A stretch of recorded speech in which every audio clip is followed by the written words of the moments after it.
Halo semuanya, perkenalkan saya Dewi Angel Pramita Dewi dengan NIM 23075310075 dari Prodi Sarjana Akuntansi.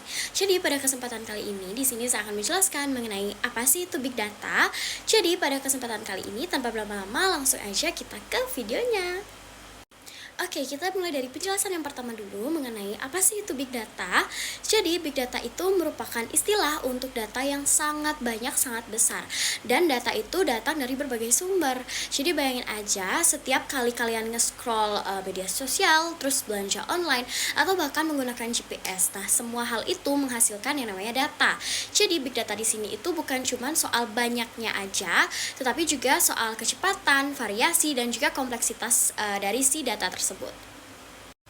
Oke, jadi ada beberapa contoh penggunaan Big Data sehari-hari, yaitu misalnya pada platform YouTube atau TikTok itu menggunakan Big Data untuk ngasih rekomendasi ke kalian mengenai video-video yang kalian suka.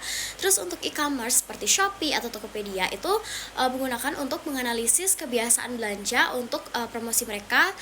Lalu untuk rumah sakit itu menggunakan Big Data untuk memprediksi wabah atau merawat pasien dengan lebih cepat.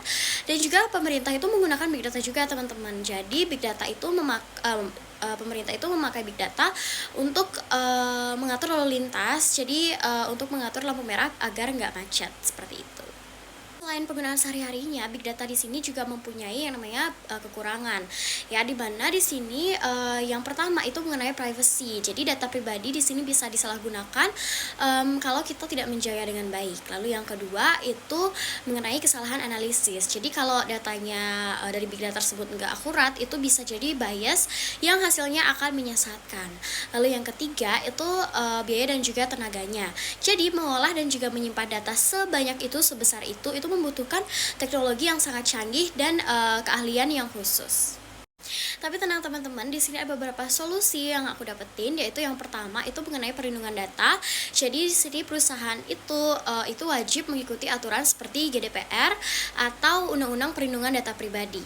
Lalu mengenai AI itu di sini kita harus memastikan juga algoritma itu transparan dan juga diawasi oleh manusia itu sendiri.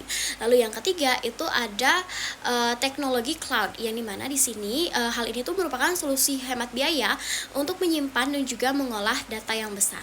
Lalu yang keempat yaitu mengenai edukasi, yang dimana di sini masyarakat di sini tuh perlu paham atas haknya atas data pribadi mereka. Jadi mereka tuh nggak boleh sembarangan ngasih izin untuk untuk akses data pribadi mereka seperti itu. Oke, jadi Big Data itu seperti listrik teman-teman ya. Jadi sangat berguna.